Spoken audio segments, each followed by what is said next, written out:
আজকের ভিডিওতে দেখব গুগল অ্যাডসেন্স আইডেন্টিটি ভেরিফিকেশন কিভাবে করতে হয়। আইডেন্টিটি ভেরিফিকেশন কখন করতে হয়? যখন আপনার ইউটিউব চ্যানেলে লগ ইন করার পরে আপনার ইউটিউব স্টুডিওতে লগ ইন করার পর উপরে দেখবেন একটা নোটিফিকেশন আছে এরকম, তাহলে বুঝতে পারবেন যে আপনার আইডেন্টিটি ভেরিফিকেশন করতে হয়।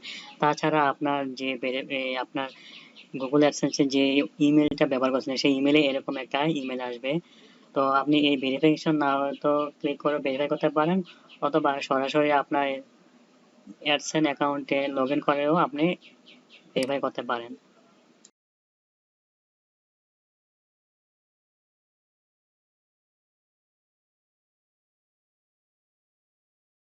অ্যাডসেন্সে লগ ইন করার পরেও সবার উপরে দেখবেন একটা নোটিফিকেশন আছে, সেই নোটিফিকেশন দেখেও বুঝতে পারবেন যে আপনার ভেরিফাই করতে হবে। তাছাড়া আপনার পেমেন্ট অপশনে যাওয়ার পরেও আপনি বড় করে একটা লাল নোটিফিকেশন দেখতে পাবেন, অনেক মোটা করে দেওয়া আছে, সেই নোটিফিকেশন দেখেও বুঝতে পারবেন যে আপনার ভেরিফাই করতে হবে। দেখেন ভেরিফাই নাও লেখা আছে, তো সেই ভেরিফাই করে নেবেন। নিচে ম্যানেজ সেটিং থেকে আপনার নেম অ্যান্ড অ্যাড্রেস এগুলো চেক করে নেবেন। যখন আপনার অ্যাডসেন্স অ্যাকাউন্ট খোলার সময় যে ইনফরমেশনগুলো দিয়েছেন সবগুলো ঠিক আছে কিনা, যদি ঠিক না থাকে আপনি এডিট করে আপনার ইনফরমেশনগুলো কারেক্ট করে দিতে পারেন। তো আমি আমারগুলা চেক করে নিতেছি, আপনি আপনারগুলা চেক করে নেবেন।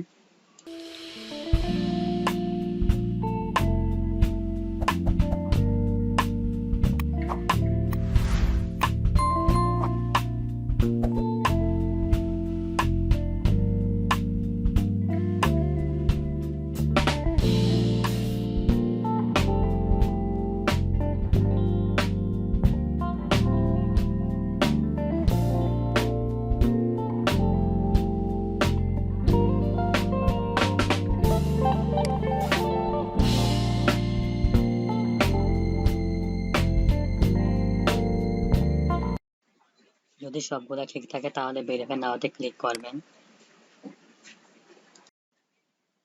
তারপরে এরকম একটা পেজ আসবে, তো আপনি সবগুলা পড়ে নেবেন। এখানে বলা আছে কিভাবে কি করতে হবে। আর এই ৪ টি জিনিস দিয়ে আইডি ভেরিফাই করতে পারবেন: driving licence, national ID card, passport এবং রেসিডেন্ট পারমিট। তো তারপর আই এগ্রিতে চেক মার্ক দিয়ে বিং ভেরিফিকেশনে ক্লিক করবেন। তারপরে এরকম একটি পেজ আসবে, তখন খালি করে লিগ্যাল নেমে আপনার ফুল নামটা দিয়ে দেবেন, আইডি কার্ডের যে নাম আছে সেই নামটা দিয়ে দেবেন, এবং আপলোড অপশনে আপনার আইডি কার্ড, পাসপোর্ট অথবা ড্রাইভিং লাইসেন্স সেই ছবিটা আপনি এখানে আপলোড করে দেবেন। আমি আমার আইডি কার্ডটা আপলোড করে দিতেছি। আপনি আপনার আইডি কার্ড অথবা পাসপোর্ট যেটাই দেন সেটা আপলোড করে দেবেন এখানে।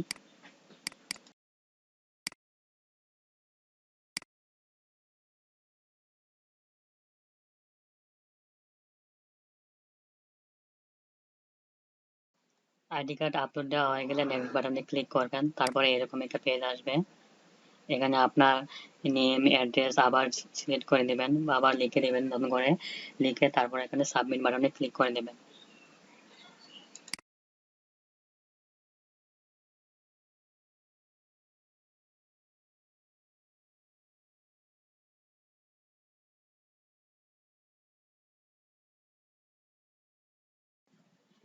ভেরিফিকেশন ইন প্রগ্রেস এখানে এই বক্সটা আসবে, তখন আপনি গট ইটে ক্লিক করে দেবেন।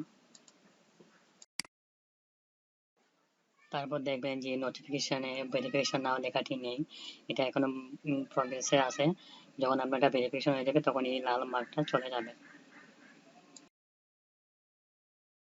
তো আমি যখন এটা সাবমিট করি তখন ছিল 12 জুলাই 2022 2টা PM। তো দেখি কতটা সময়ে এটা ভেরিফিকেশন হয়। আইডেন্টি ভেরিফিকেশনের জন্য এনআইডি কার্ড কিভাবে আমি রেডি করেছিলাম সেটা আমি দেখাচ্ছি। তো এরকম ভাবে দুটো মানে প্রথম পার্ট এবং দ্বিতীয় পার্ট, প্রথম অংশ এবং দ্বিতীয় অংশ, এটা মোবাইলে অথবা ক্যামেরার সাহায্যে দুটা পিকচার তুলবেন, বা পিকচার তুলে তারপরে ফটোশপ, ইলাস্ট্রেটর বা অন্য কোনো সফটওয়্যারের মাধ্যমে সেই ছবি দুটা আপনি একসাথে জোড়া দেবেন। তো আমি ইলাস্ট্রেটরের মাধ্যমে দেখেছি, আপনি আপনার ইচ্ছা মতো যে কোনো একটা সফটওয়্যারের মাধ্যমে করতে পারেন।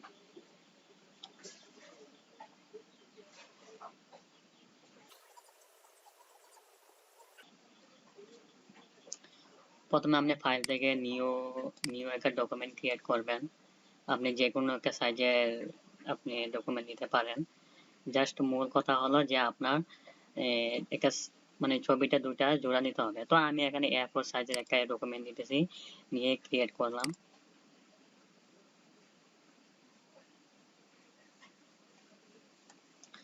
এখানে ডকুমেন্টটা নেওয়ার পরে আমি এনআইডি কার্ডের প্রথম পার্ট এবং দ্বিতীয় পার্ট আমি ইলাস্ট্রেটর নিয়ে আসতেছি। এখানে নিয়ে আসতে এনাকে এমবাইট দিয়ে দেবেন। তারপরে প্রথম পার্টটা উপরে রাখবেন। আমি জাস্ট এগুলা গুগল থেকে ডাউনলোড করে আপনাদের দেখানোর উদ্দেশ্যে ডাউনলোড করেছি। আপনি আপনার এনআইডি কার্ডের পিকচার বা ছবি তুলবেন, তো দিলে এইটা আপনি মাঝখানে বসাই দেবেন সুন্দর করে, শিফট এবং অল্টার ধরে বসাই দেবেন।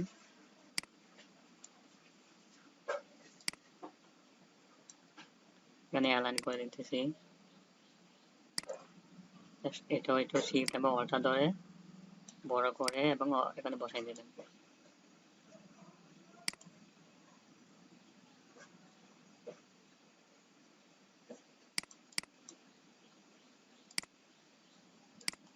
তো এখানে আমার বসানোর কাজ শেষ। তারপর আপনি এই যে এখানে দেখেন, এখানে কিছু বাড়তি অংশ বাইরে হয়ে আছে, তো এগুলো দেখতে খারাপ দেখা যায়। তো এই জন্য আমি এখান থেকে রেক্টাঙ্গল টুল থেকে এখান থেকে একটা শেপ নিতেছি।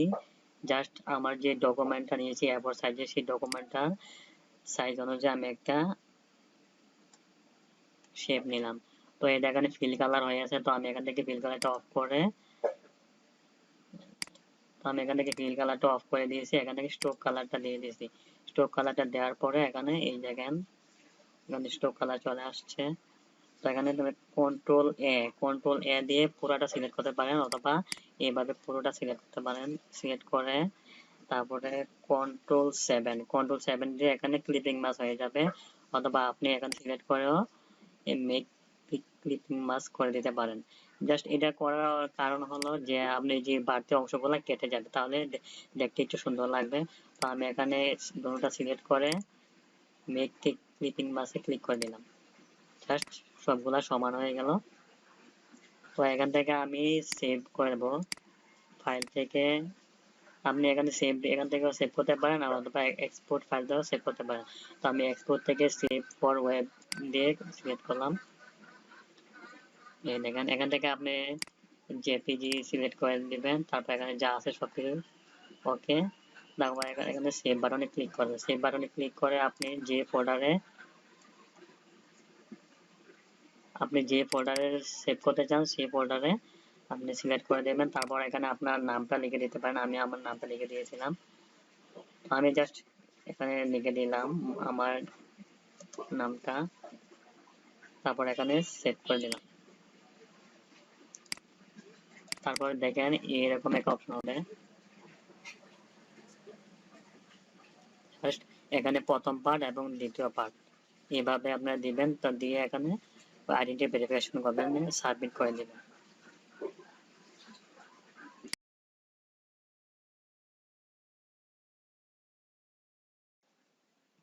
27 ঘন্টা পর আমার Google AdSense identity verification successful. এখানে আমি ঘড়ির টাইমটা দেখাতেছি, এটা আরো 5 ঘন্টা আগে চলে আসছে মেসেজটা। তো আমি একটু লেটে চেক করি ইমেলটা। এই দেখেন উপরে টাইম দেওয়া আছে। তো আইডেন্টি ভেরিফিকেশন সাকসেসফুল। তো আপনারা এভাবে আইডেন্টি ভেরিফিকেশন সাকসেসফুল করতে পারেন।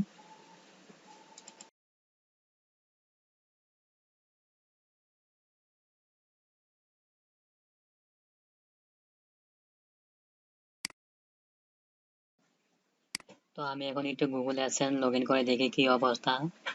হ্যাঁ, verification check identity verification complete, এখানেও কমপ্লিট দেখাচ্ছে।